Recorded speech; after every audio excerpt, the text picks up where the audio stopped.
기도하시겠습니다. 거룩하신 하나님 아버지, 거룩한 주일날에 살아계신 하나님 아버지 앞에 드려지는 이 예배가 신령과 진정한 예배가 되어서 하나님 보좌에 온전히 연락되는 귀한 예배가 되게 하여 주옵소서.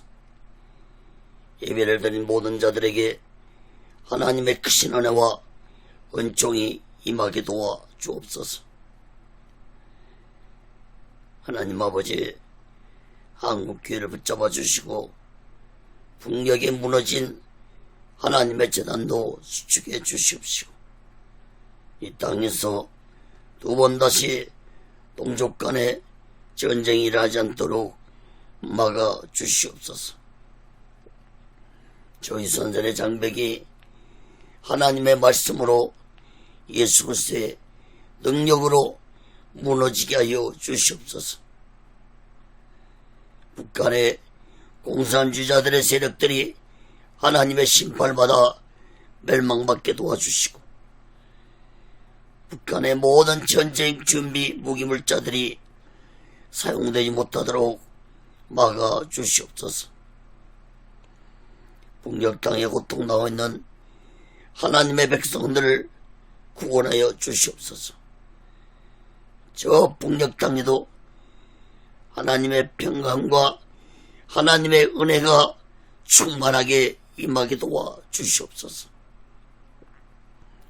거룩하신 하나님 아버지, 이 남한 땅에도 대통령부터 살아계신 하나님을 두려워하는 자가 되게 도와 주옵소서. 정치 종교 지도자들 또한 살아계신 하나님을 두려워하는 자들이 되게 하여 주시옵소서.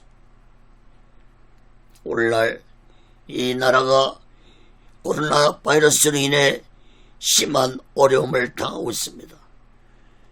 아버지 하나님, 속히 이 코로나 바이러스가 사라지게 도와주시고, 다시 한번 이 나라를 불쌍히 여겨주시고, 이 나라 경제가 회복되게 도와주시고, 정치가 진정한 민주주의 국가가 되도록 다스려 주시옵소서. 불법과 불의가 난무하는 세상이 되지 않게 해주시고, 하나님의 주권으로 하나님의 공의로 온전히 다스림받는 나라가 되게 도와 주옵소서. 동성애법과 차별금지법과 교회 배석 같은 악법들이 국회를 통과하지 않도록 온전히 막아 주시옵소서. 아버지 하나님, 이 시간에도 하나님의 말씀이 전해질 때 이 말씀이 땅끝까지 전파되게 도와 주시옵소서. 저 북녘 땅까지도 전해지게 도와주시고, 저 중국 지하 교회도 전해지도록 놀라운 성령의 역사가 있게 하여 주시옵소서. 부족한 종을 이 시간에도 성령의 도구로, 말씀의 도구로 온전히 사용해 주옵소서. 오직의 순례는도 하나님의 뜻 가운데서 인도하시고 다스려 주시옵소서. 모든 영광을 하나님께 드리고 예수 그리스도로 간절히 기도합나이다. 아멘. 할렐루야. 오직 예수. 마태복음 22장, 지난 시간에 이어서 마태복음 22장 1절에서 46절까지 22장 말씀을 전하겠습니다. 종교 지도자들의 음모, 이러한 제목으로 하나님의 말씀을 전할 때 여러분 모두에게 하나님의 크신 은혜와 은총이 임하기를 예수 그리스도로 간절히 축원합니다. 오늘 본문에서도 예수님은 계속해서 지난 시간에 이어서 타락한 거짓 종교 지도자들에게 말씀을 하셨는데, 이번에는 종교 지도자들뿐만 아니라 정치 지도자들이었던 헤롯 당원들까지 예수님을 시험하고자 했습니다. 여러분, 헤롯 당원들은 종교적인 집단이 아니라 헤롯 왕에게 속한 정치적인 집단이었습니다. 특히 오늘 본문에는 바리새인과 사두개인들과 율법사까지, 그야말로 유대인의 모든 종교 지도자들과 정치인들까지 합세해서 예수를 올무에 잡아 넣으려고 음모했다는 것을 볼 수 있습니다. 원래 바리새인들과 사두개인들은 적대관계였습니다. 특히 정치인들, 헤롯 당원들과 하고는 더욱더 적대관계였음에도 불구하고 이 모든 사람들이 예수님을 올무에 잡아넣기 위해서 음모했다는 것입니다. 여러분, 이런 악한 정치 종교 지도자들의 음모는 곧 사탄의 음모라는 사실을 깨닫기 바랍니다. 예수님은 이런 악하고 거짓된 지도자들을 깨닫게 하기 위해서 혼인잔치 비유를 통해서 깨닫게 했지만, 그들은 오히려 예수를 어떻게 하면 올무에 넣어 죽일까 하고 음모했던 것입니다. 사랑하는 여러분, 이스라엘의 타락한 거짓 종교들처럼 어리석고 무지한 자들이 되지 마시고, 우리 모두는 이 마지막 때 오직 예수 마음과 오직 예수 신앙으로 마지막 날을 준비하고 다시 오실 예수 그리스도를 기다리며 살아가는 지혜로운 자들이 되시기를 예수 그리스도로 간절히 축원합니다. 첫 번째로 마태복음 22장 1절에서 14절까지 보면은 혼인잔치 비유에 대해서 말씀했습니다. 예수님은 혼인잔치 비유를 통해서 모든 사람들이 하나님의 청함을 받은 자들이라는 사실을 말씀하셨는데, 세 가지로 살펴보겠습니다. 첫째, 혼인잔치 청함을 거부한 자들입니다. 마태복음 22장 1절에서 5절까지 봅니다.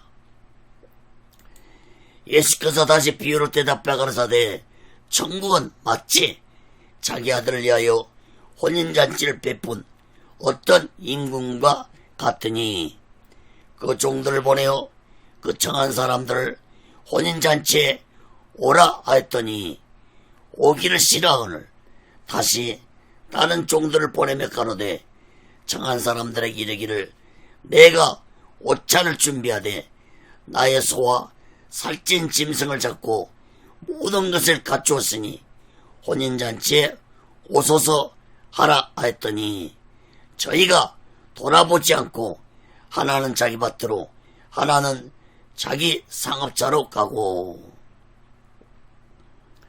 2절에 보면은 천국은 마치로 시작되고 있습니다. 그러므로 혼인잔치 비유는 곧 천국에 대한 말씀을 혼인잔치 비유로 말씀했다는 사실을 깨닫기만 합니다. 어떤 임금이 자신의 아들 혼인을 위해서 잔치를 배설했다고 했습니다. 여기에서 임금은 하나님을 의미하고 있고 아들은 예수님을 의미하고 있습니다. 그리고 종들은 하나님의 선지자들을 의미합니다. 하나님은 자신의 종들을 통해서 사람들을 혼인잔치에 초대했다고 했습니다. 그러나 모두 다 그 초대를 거부했습니다. 하나님은 다시 또 다른 종들을 보내서 혼인잔치에 초대했지만 모든 사람들이 이 핑계 저 핑계를 대면서 초대를 거부했습니다. 사랑하는 여러분, 만약에 실제적으로 사람들이 임금 아들의 혼인잔치에 초대되었다면 만사를 제쳐놓고 모두 다 갔을 것입니다. 여러분, 예수님이 비유하신 이 혼인잔치 비유는 영적 비유입니다. 하나님은 그동안 수많은 종들을 보내서 천국에 대한 말씀을 전했지만 이스라엘 종교 지도자들은 믿지 아니했다는 것입니다. 사랑하는 여러분, 오늘날도 주의 종들이 오직 예수 마음을 갖지 못하고 세상의 부와 명예를 더 사랑한다면 이스라엘의 거짓 종교 지도자들과 다를 바 없는 자들이라는 사실을 깨닫기 바랍니다. 사랑하는 여러분, 여러분들은 천국에 대해 믿으며 신앙생활하고 계십니까?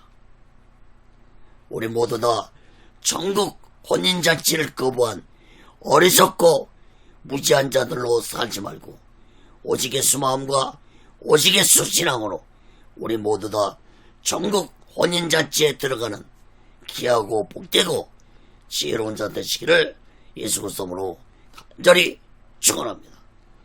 자, 그 두 번째로 혼인잔치 택감을 받은 자들입니다. 마태복음 22장 6절에서 10절 보겠습니다. 그 남은 자들은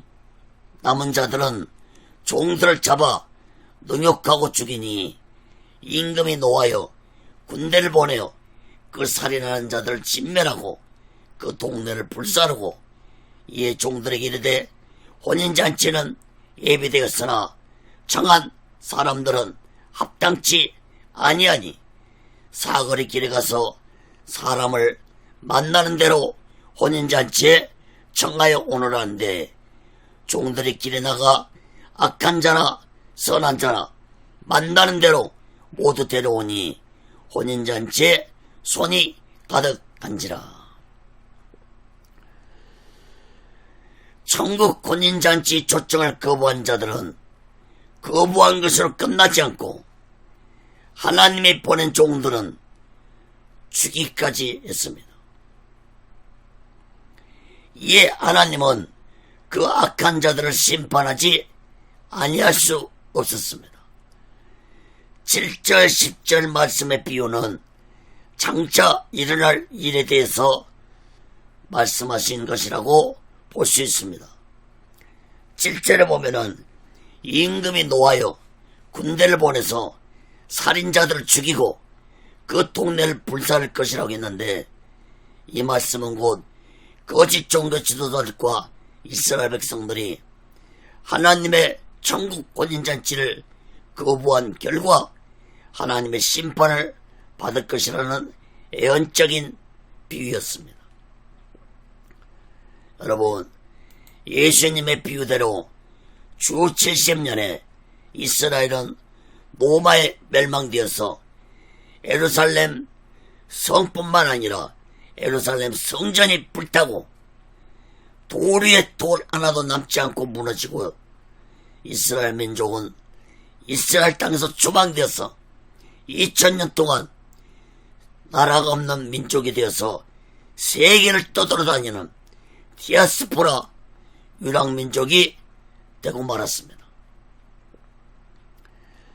여러분, 8절 10절 말씀도 장차 일어날 일에 대해서 비유를 말씀하신 것입니다. 9절에 보면은 사거리 길에 가서 사람들을 만나는 대로 혼인잔치에 청하라고 했고 10절에서는 길에 나가 악한 자나 선한 자나 만나는 대로 모두 다 데려오니 혼인잔치에 손이 가득했다고 했습니다. 여러분, 이 말씀은 곧 전국 혼인잔치 초대가 이방 민족들에게 주어질 것이라는 예언적인 비유입니다. 여러분, 실제적으로 예수님이 십자가에서 죽으신 후 3일 만에 부활하신 후에 오순절날 성령이 제자들과 120명의 성도들에게 임함으로 하나님의 구원의 역사는 이제 전 세계 모든 민족에게 임했습니다. 사랑하는 여러분, 성령을 받은 예수님 제자들은 예수님 명령대로 온 세상 땅끝까지 전국 복음을 전하다가 순교했습니다. 특히 사도 바울은 이방인의 사도가 되어서 온 이방 땅에 전국 복음을 전하다가 로마에서 순교했습니다. 사랑하는 여러분, 이 전국잔치 초대가 이 땅에도 찾아왔고, 우리 또한 이 전국 혼인잔치 초대에 초청받는 자들이라는 사실을 마음 깊이 깨닫고, 나를 초대해 주신 살아계신 하나님께 감사하면서 오직 예수 마음과 오직 예수 신앙으로 살아가는 귀하고 복되고 지혜로운 자 되시기를 예수 그리스도로 간절히 축원합니다. 작은 세 번째로 혼인잔치의 예복을 입지 않은 자들입니다. 마태복음 22장 11절에서 14절 보겠습니다. 임금이 손을 보러 들어올 새에 거기서 예복을 입지 않는 한 사람을 보고 가로되, 친구여, 어찌하여 예복을 입지 않고 여기 들어왔느냐 하니, 저가 유구무원이거늘. 임금이 사한들에게 이르되 그 수족을 결박하여 바깥 어둠에 내었던지라. 거기서 슬피 울며 이를 감히 있으리라 하니라. 청함을 받은 자는 많되 택함을 입은 자는 적으니라. 여러분, 임금이 혼인잔치에 초대한 자들을 보시려고 들어오셨는데 예복을 입지 않는 자를 보고 어찌해서 예복을 입지 않고 여기 들어왔느냐고 그 사람에게 묻자, 그 사람이 아무 말도 못하는 유구무원이 되었다고 말씀했습니다. 임금은 예복 입지 않는 자의 수족을 결박해서 어둠에 던지라고 했고, 그 사람은 슬픔 속에서 이를 가는 고통을 당하게 될 것이라고 했는데, 이 말씀은 곧 예복을 입지 않는 자는 지옥에서 고통을 당하는 자들이 될 것이라는 의미의 말씀입니다. 여러분, 14절 말씀을 주목해서 보시기 바랍니다. 청함을 받은 자는 많되 택함을 입은 자는 적으니라. 여러분, 이 말씀은 곧 이스라엘 거짓 종교 지도자들과 백성들에게만 하신 말씀이 아니라 오늘날 모든 예수 믿는 자들에게 해당되는 하나님의 말씀이라는 사실을 마음 깊이 깨달아야 할 것입니다. 사랑하는 여러분, 임금은 곧 하나님을 의미하고 있고, 예복은 곧 예수 그리스도의 의의 옷을 의미합니다. 이스라엘의 거짓 종교자들과 백성들은 하나님을 믿는 종교는 가지고 있었지만 마음으로 믿는 것이 아니라 머리로 믿는 신앙을 가지고 있었습니다. 사랑하는 여러분, 머리로 믿는 신앙으로는 오직 예수 신앙을 가질 수 없기 때문에 혼인잔치에 들어갈 예복을 가질 수 없습니다. 오늘날 교회를 다니고 예수를 믿는 자 중에서 많은 자들이 머리 신앙을 가지고 종교생활하는 자들이 많습니다. 여러분, 제가 자주 예치는 말이 있는데 오직 예수 훈련원의 슬로건이기도 합니다. 오직 예수 훈련의 슬로건을 한번 보시기 바랍니다. 마지막 때에 오직 예수 신앙이 되지 못하면 어떤 믿음도 어떤 능력도 어떤 가르침도 모두가 다 헛된 것이 될 것이라는 것입니다. 사랑하는 여러분, 예수 믿는다고 모두 다 구원받는 것이 아니라는 사실을 깨달아야 할 것입니다. 예수님도 말씀했습니다. 마태복음 7장 21절에서 22절에 보면은 나더러 주여 주여 하는 자마다 천국에 다 들어갈 것이 아니요 다만 하늘에 계신 내 아버지의 뜻대로 행하는 자라야 들어가리라. 그날에 많은 사람이 나더러 이르되 주여 주여 우리가 주의 이름으로 선자 노릇하며 주의 이름으로 귀신을 쫓아내며 주의 이름으로 많은 권능을 행치 아니하였나이까 하리니 그때 내가 저에게 밝히 말하되 내가 너희를 도무지 알지 못하니 불법을 행하는 자들아 내게서 떠나가라 하리라.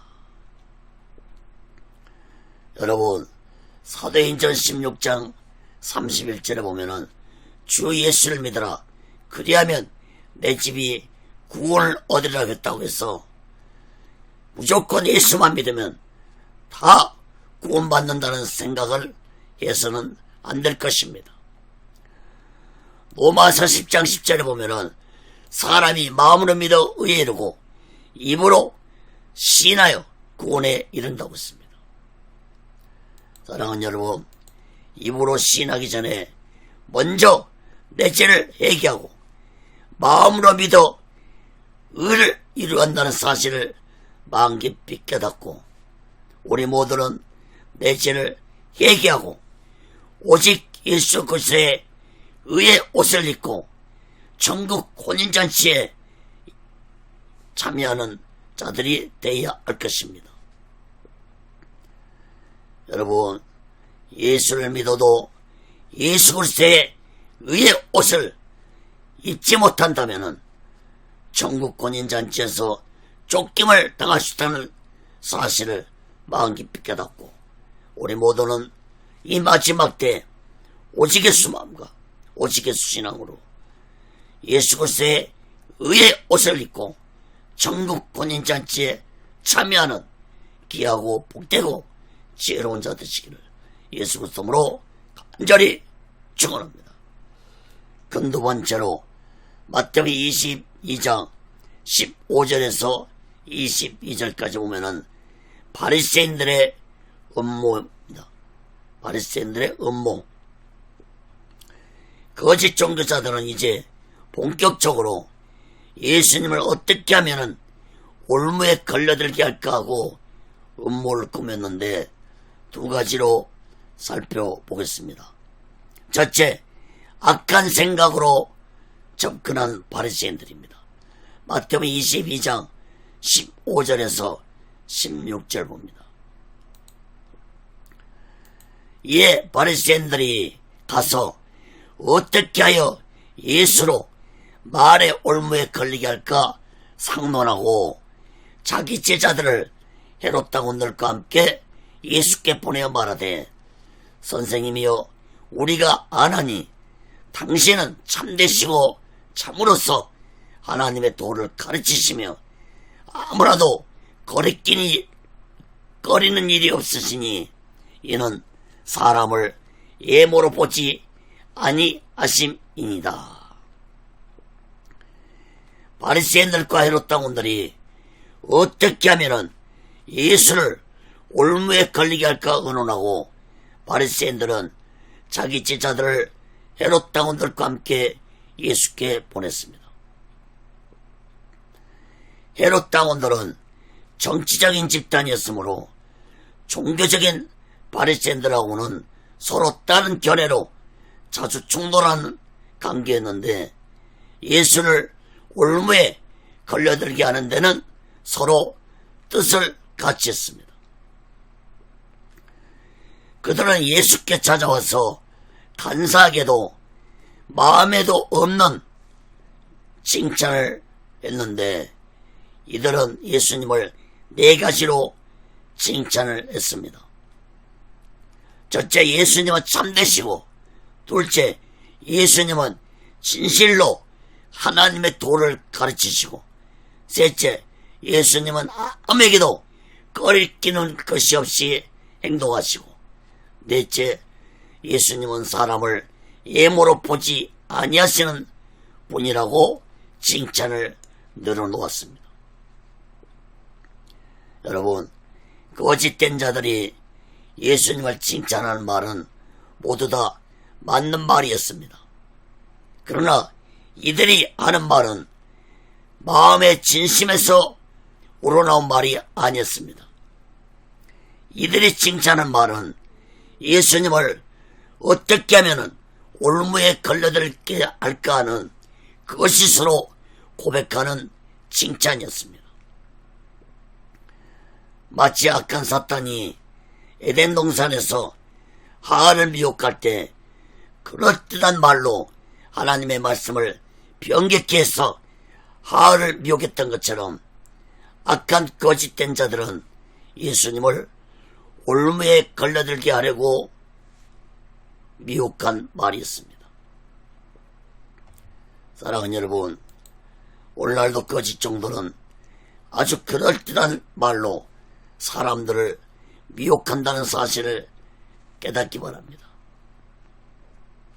여러분, 설교는 내 말을 전하는 것이 아닙니다. 내 말을 전한다면 그것은 설교가 아니라 연설입니다. 여러분, 설교는 하나님 마음을 전하는 것입니다. 설교는 예수님 마음을 전하는 것이 올바른 설교라는 사실을 깨닫기 바랍니다. 사람의 길을 즐겁게 하는 설교는 여러분 조심해야 할 것입니다. 사랑하는 여러분, 하나님의 말씀을 듣고 내 죄를 깨닫고 회개하는 자들이 되어서 오직 예수 마음과 오직 예수 신앙으로 살아가는 지혜로운 자들 되시기를 예수 그리스도로 간절히 축원합니다. 두 번째로 예수님을 시험하는 바리새인들입니다. 마태복음 22장 17절에서 22절 봅니다. 그러면 당신의 생각에는 어떠한지 우리에게 이르소서. 가이사에게 세를 바치는 것이 가하리까 불가 아니이까 한데 예수께서 저희의 악함을 아시고 가라사대 외식하는 자들아 어찌하여 나를 시험하느냐. 세 돈을 내게 보이라 하시니 데나리온 하나를 가져왔거늘 예수께서 말씀하시되 이 형상과 이 글이 네 것이냐. 가로되 가이사의 것이니이다. 이에 가라사대 그런즉 가이사의 것은 가이사에게 하나님의 것은 하나님께 바치라 하시니 저희가 이 말씀을 듣고 기이 여겨 예수를 떠나가니라. 여러분, 거짓 지도자들은 자신들이 예수를 찾아온 목적을 말했습니다. 거짓 지도자들은 예수님이 하나님의 도를 가르치는 것을 칭찬하면서 세금을 가이사에게 바치는 것이 옳습니까? 가이사에게 바치지 않는 것이 옳습니까? 질문을 했습니다. 예수님이 가이사에게 세금을 바쳐서는 안 된다고 하면은 같이 왔던 헤롯 당원들이 예수님을 그 자리에서 체포했을 것이고, 만약에 가이사에게 세금을 바치라고 한다면은 하나님의 주권을 부인하는 것이므로 로마의 통치를 반대하는 자들이 예수께 반발을 하게 될 것입니다. 예수님은 이런 악한 거짓 지도자들의 속마음을 다 알고 계셨습니다. 18절 보시기 바랍니다. 예수께서 저의 악함을 아시고 가라사대 외식하는 자들아 어찌하여 나를 시험하느냐.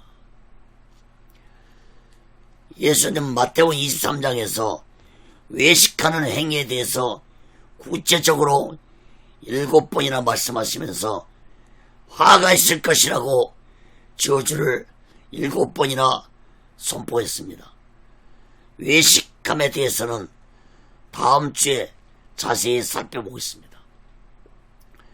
한마디로 말하면 외식함은 두 마음을 가지고 예수를 시험하고 있다는 것을 의미하는 것입니다.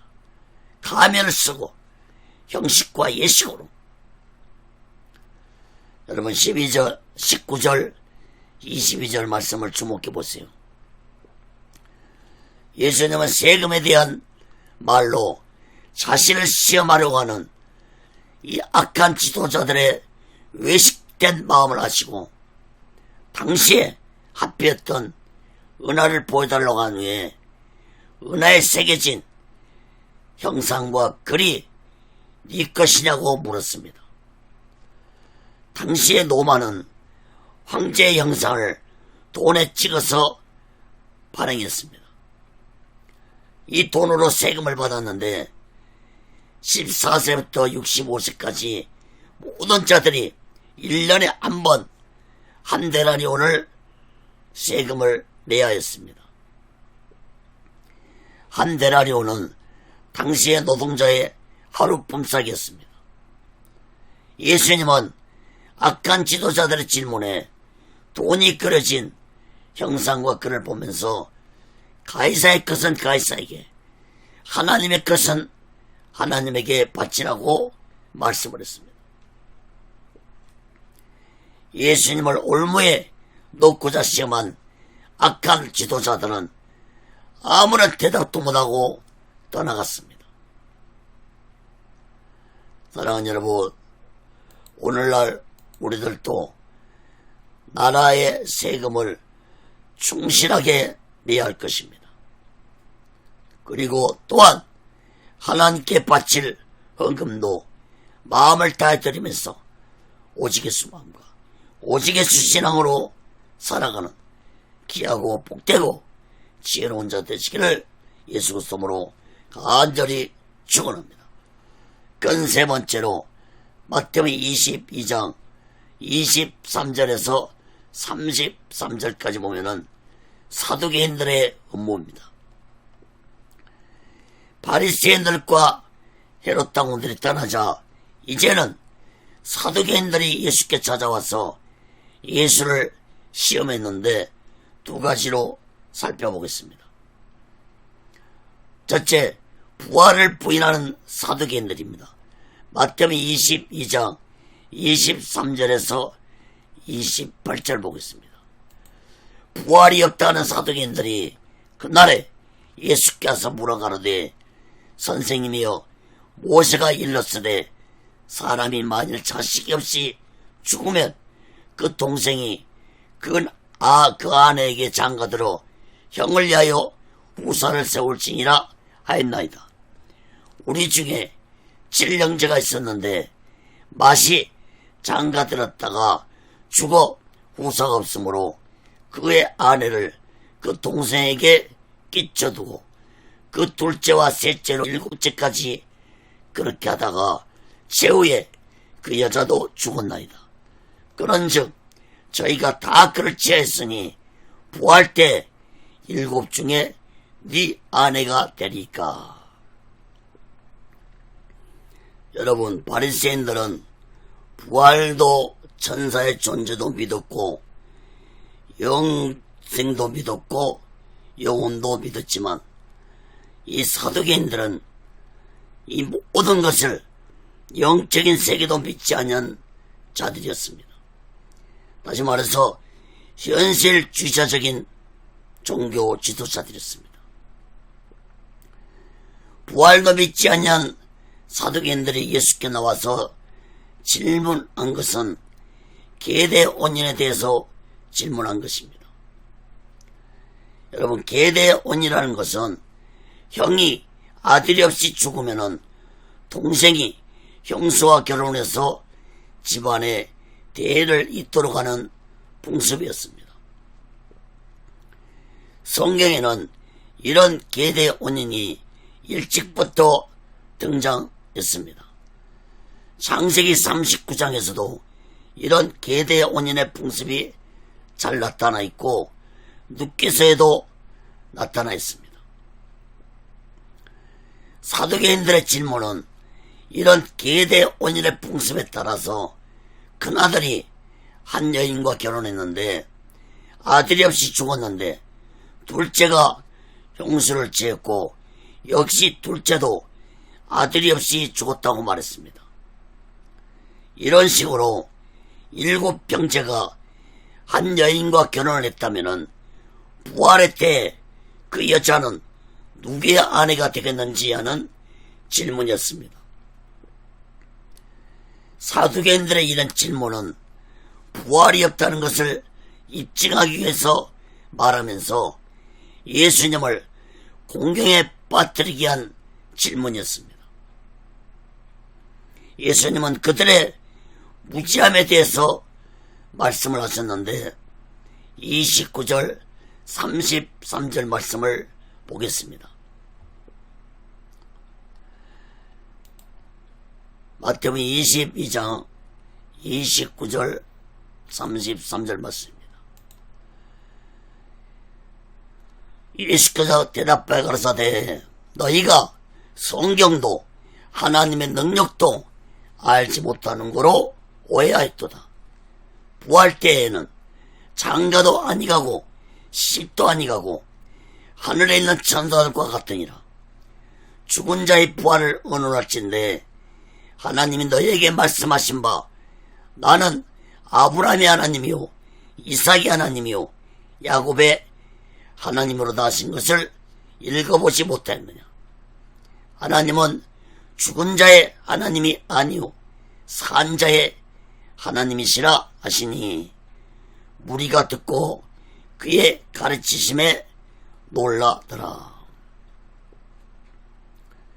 예수님 먼저 사두개인들에게 성경도 모르고 하나님의 능력도 알지 못하는 무지한 자들이라고 책망을 했습니다.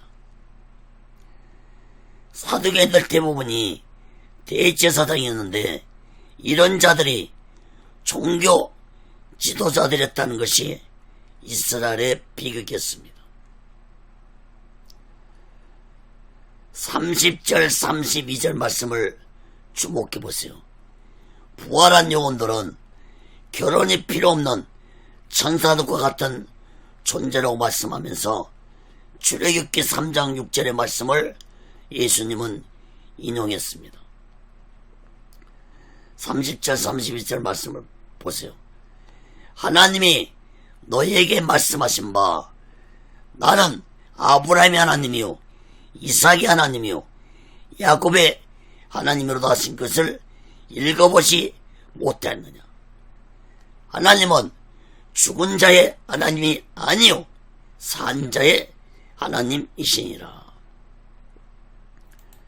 사랑하는 여러분, 예수님의 말씀은 부활을 믿지 못하는 사두개인들에게 너희들의 조상이었던 아브라함과 이삭과 야곱이 부활된 사실을 깨닫지 못하냐 말씀하면서 하나님은 죽은 자의 하나님이 아니라 산 자의 하나님이시라고 말씀했습니다.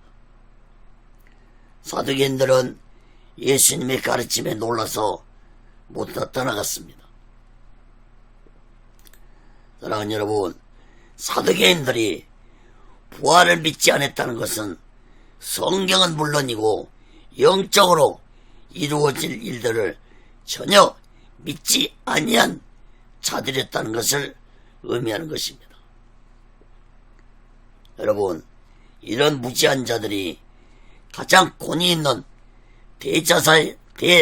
대제사장이라는 높은 자리에 앉아 있었다는 것은 이스라엘의 마지막이 어떻게 될 것인지 불보듯 뻔한 일이었습니다. 사랑하는 여러분, 오늘날도 많은 주의 종들이 하나님을 믿고 설교를 하면서도 장차 일어날 영적 사건들을 믿지 못하는 자들이 있습니다. 특히 마지막 때 일어날 요한계시록의 말씀을 믿지 못하는 자들이 많습니다. 혹시 믿더라도 요한계시록의 말씀을 영적으로 깨닫지 못하고 문자적으로 예측하고 믿는 자들이 많습니다. 또한 요한계시록의 의미하고는 전혀 다른 의미로 요한계시록을 해석하고 설교하는 자들도 많습니다. 사랑하는 여러분, 기독교는 부활의 종교입니다. 여러분, 짐승들에게는 영혼이 없지만 인간들에게는 영혼이 있기 때문에 모든 인간들이 죽으면 그 영혼은 예수 믿으면 천국으로 갈 것이지만 예수 믿지 않는 자는 지옥으로 들어간다는 사실을 우리들은 마음 깊이 깨달아야 할 것입니다. 여러분, 모든 인간은 죽은 후에 생명의 부활과 사망의 부활로 나누어질 것이라고 성경은 분명하게 말씀하고 있습니다. 히브리서 9장 27절에 보면은 한 번 죽는 것은 사람에게 정하신 것이요 그 후에는 심판이 있으리니. 또한 요한복음 5장 29절에 보면은 선한 일을 행한 자는 생명의 부활로, 악한 일을 행한 자는 심판의 부활로 나오리라. 여기서 선한 일은 예수 믿고 마음에 의를 이루며 살아가는 자를 의미하는 것입니다. 악한 일은 예수를 믿지 않고 세상을 쫓고 육신을 쫓으며 살아가는 자들을 의미하는 것입니다. 사랑하는 여러분, 우리 모두 다 하나님 앞에 서는 날 행한 대로 심판을 받을 것이라는 사실을 마음 깊이 깨닫고 형벌 심판보다는 상급 심판을 받는 자들이 되어서 오시게수 마음과 오시게수 신앙으로 살아가는 지혜로운 자들이 되시기를 예수 그리스도로 간절히 축원합니다.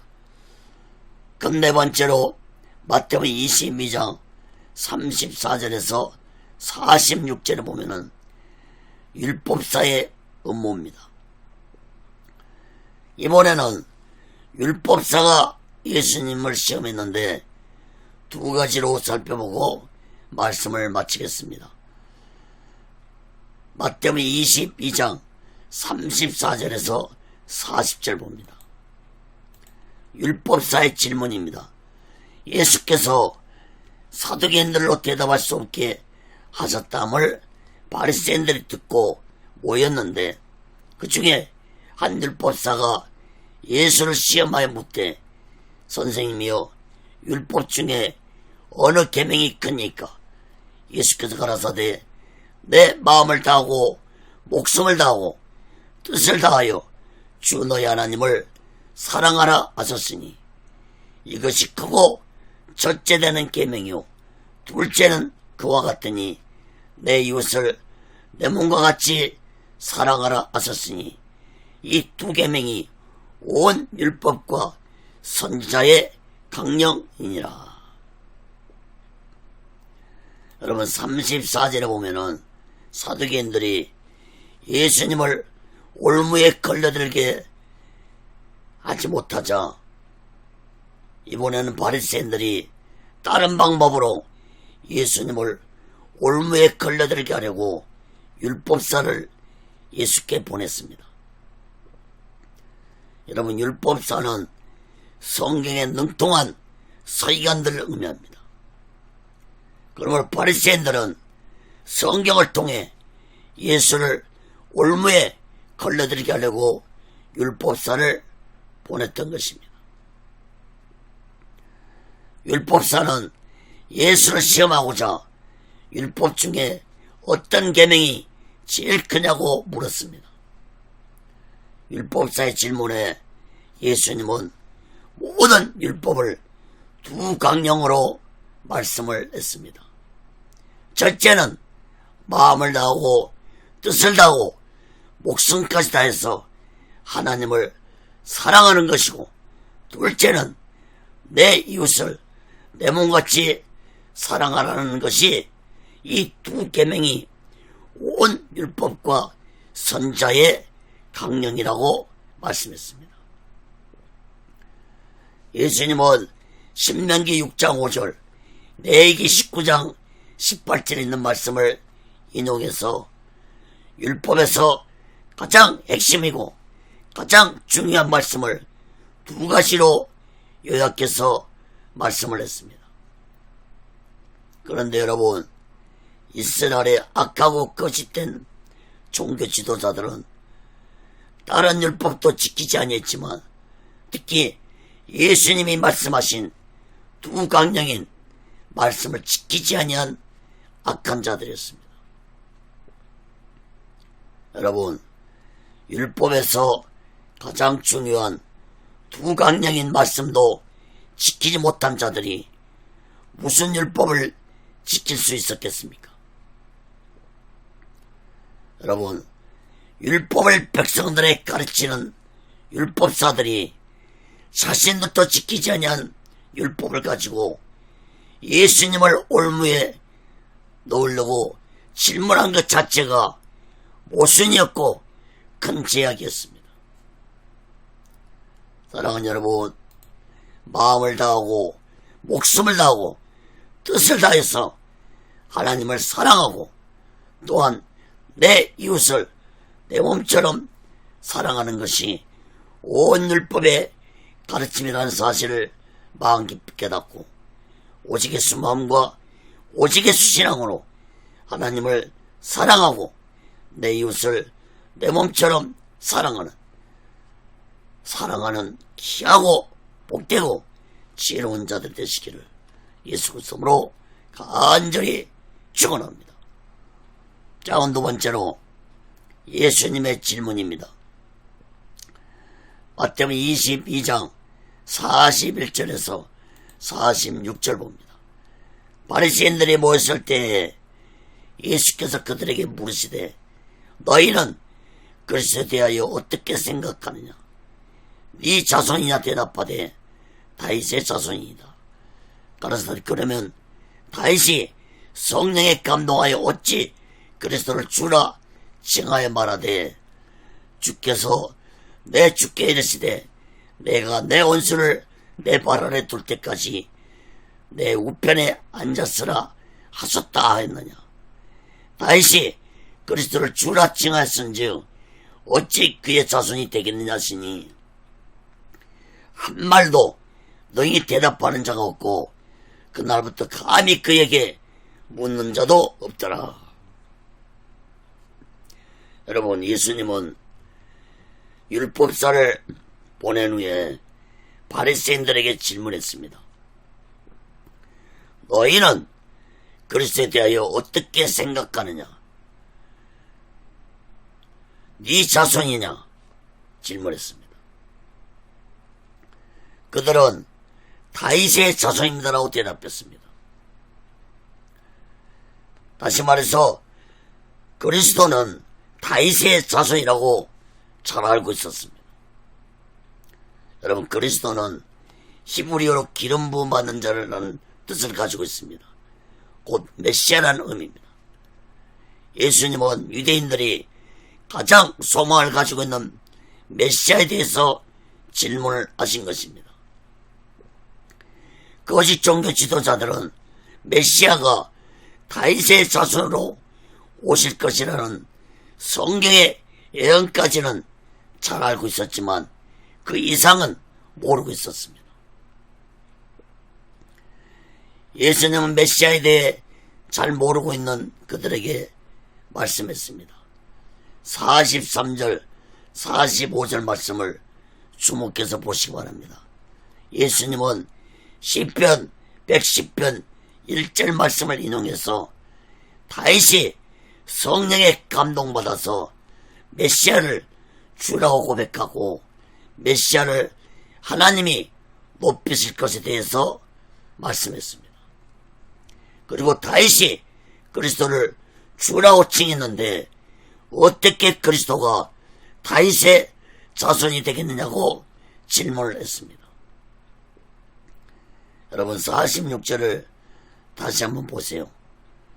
한 말도 너희 대답하는 자가 없고 그날부터 감히 그에게 묻는 자도 없더라. 사랑하는 여러분, 메시아가 눈앞에 계시는데도 알아보지 못한 영적으로 무지한 자들이 어떻게 영적인 말씀을 깨달을 수 있겠습니까? 예수님이 다윗이 그리스도를 주라 칭하였은즉 어찌 그의 자손이 되겠냐는 이 말씀은 곧 육적으로는 메시아가 다윗의 족보를 통해 태어났지만 메시아는 인류를 구원하러 오신 구세주라는 사실을 말씀을 하신 것입니다. 사랑하는 여러분, 예수 그리스도는 성경의 예언대로 다윗의 족보를 통해 오셨지만 성령으로 마리아에게 잉태하시고 인류를 구원하러 오신 메시아였습니다. 이스라엘 종교 지도자들은 메시아가 다윗의 족보로 오실 것을 알고 있었지만 여자의 우선으로는 오실 줄은 몰랐습니다. 다시 말해서 육적인 족보로는 오실 걸 알고 있었지만 여자의 우선으로 성령으로 메시아가 잉태될 줄은 몰랐다는 것입니다. 여러분, 영적으로 무지한 자들이 어떻게 이러한 영적인 일을 깨달을 수 있겠습니까?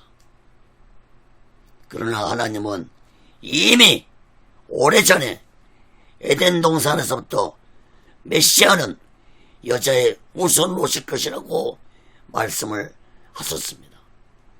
창세기 3장 15절 봅니다. 내가 너로 여자와 원수가 되게 하고 너의 우선도 여자의 우선과 원수가 되게 하더니 여자의 우선은 내 머리를 상하게 할 것이요 너는 그의 발꿈치를 상하게 할 것이니라. 사랑하는 여러분, 성령으로 잉태되시고 다윗의 족보로신 예수 그리스도를 우리들은 진실하게 믿으면서 오직 예수 마음과 오직 예수 신앙으로 마지막 날 준비하고 다시 오실 예수를 기다리며 살아가는 귀하고 복되고 지혜로운 자 되시기를 예수 그리스도로 간절히 축원합니다. 말씀을 맺겠습니다. 사랑하는 여러분, 예수님 시대의 종교 지도자들은 형식과 예식과 거짓으로 가득 찬 악하고 거짓된 종교 지도자였습니다. 이런 거짓되고 악하고 영적으로 무지한 자들이 종교 지도자라는 권력을 가지고 예루살렘 성전을 차지하고 백성들을 타락시키고 있었으니 하나님이 어떻게 이스라엘 나라에게서 무슨 소망을 가질 수 있었겠습니까?